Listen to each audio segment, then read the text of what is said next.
Hi guys, welcome back to my podcast styled YouTube channel. I hope you guys are doing good.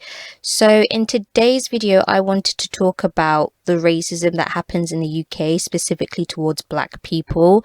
A lot of the woke / conscious channels that I watch are mostly American, and them talking about their experiences being black in America. I have yet to see any black British YouTuber expose racism in the UK. Not to say that there isn't any. I personally just haven't seen any. I have seen YouTube channels that have panel-based discussions on racism in the UK, for example, Backchat London. However, that's just about it. I feel like we don't really hear black British people's experiences on racism because black British people face a different type of racism in the UK. It's not overt like in America or South Africa. The racism we experience is very covert, institutionalized, and hidden between everyday gestures. I have heard people who aren't from the UK say that, they don't think black British people experience racism, or at least not to the same degree as African Americans. I even heard a white boy say that racism is an American issue. And to a certain degree, I can understand why people have that misconception, because you don't really hear about the racism in the UK. You mostly hear about the racism in America and sometimes South Africa. In the UK, police brutality is a thing, which I'll get into later. However, it is common to hear stories of black people being killed more over in the US. Again, it does happen in the UK, but it occurs more often in the US. Black people have faced racism in this country from the moment we all came here.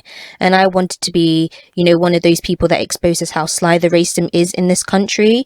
To put into context how the racism feels in the UK, it is the equivalent of someone claiming to like you, but then they talk behind your back every chance they get.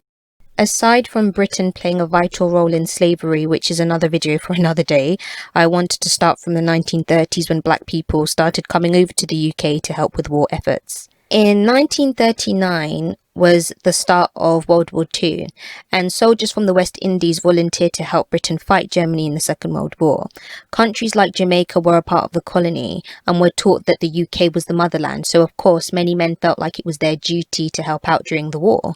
I was watching a documentary about the Windrush generation, and a man who went by the name Dudley Thompson, who was a navigator in the RAF, said that one of the reasons he felt compelled to fight in the war was because he had a copy of Hitler's book Mein Kampf, and Hitler described blacks as being semi-developed.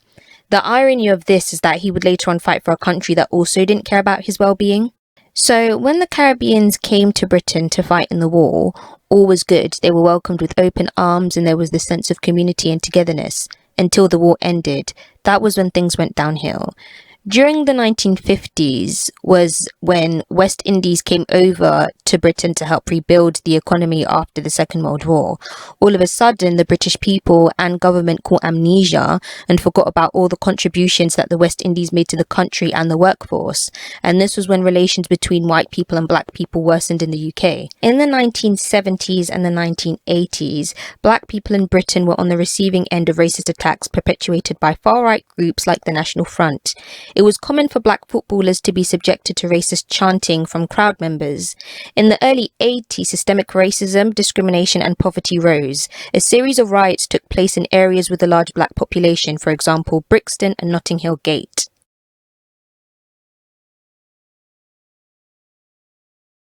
Many police forces in the United Kingdom, such as Great Manchester Police, have been accused of institutionalised racism.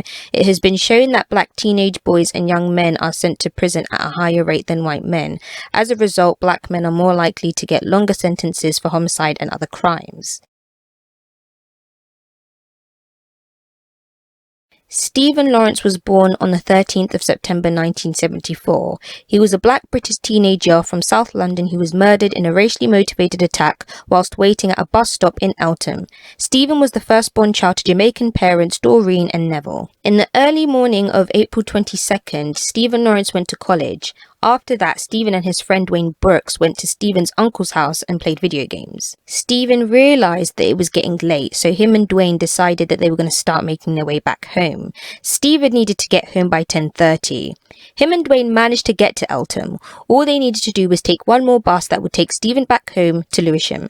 However, they arrived at Eltham at 10:25, which meant that Stephen had only 5 minutes left to get back home, which of course was impossible to achieve.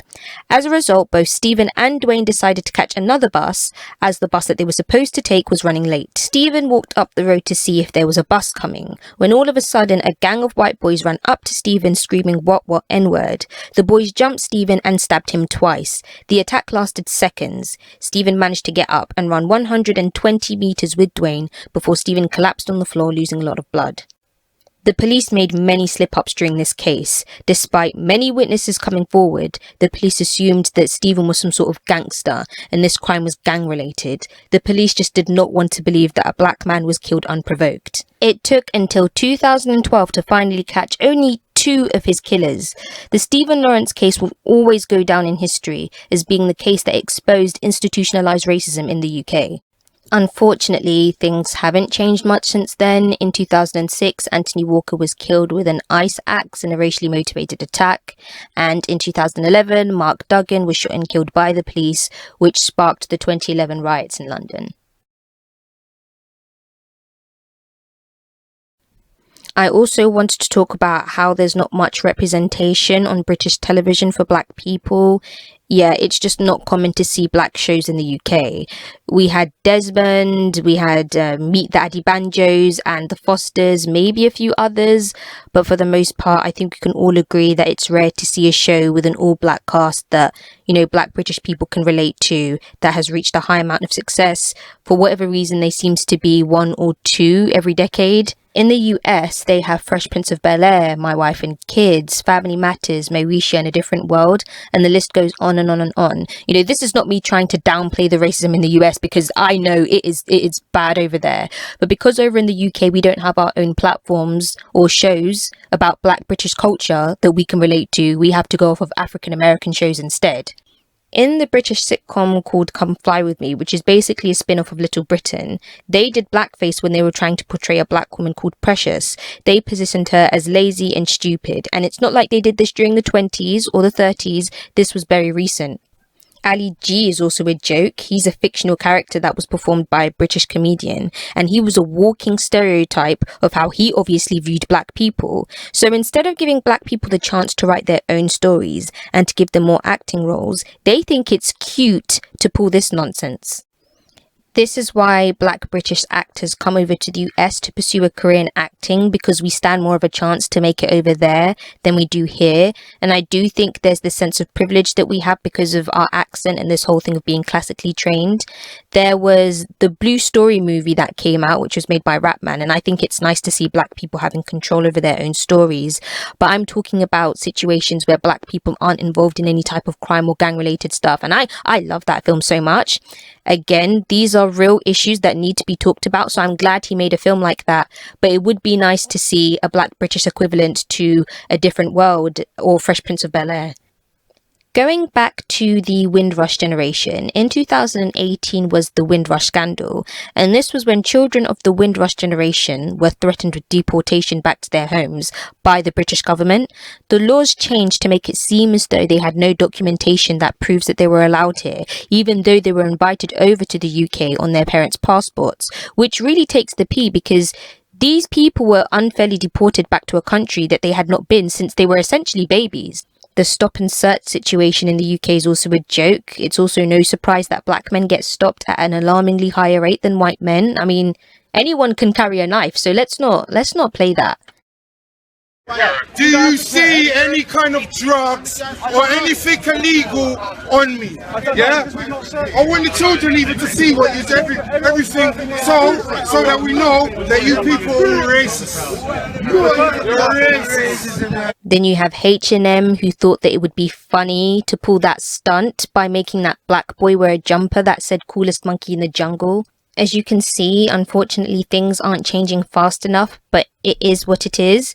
I feel like if you're a white person and you're not racist because your cousin's next door neighbor's sister has a husband who has a cousin who has a friend that is black, then understand our outrage instead of deflecting and gaslighting. Just because you don't use the N-word, it is not enough for you to be exempt from being a racist. Speak out. Don't just sit there in silence. Will you actually be prepared to give up your white privilege to help a black person out?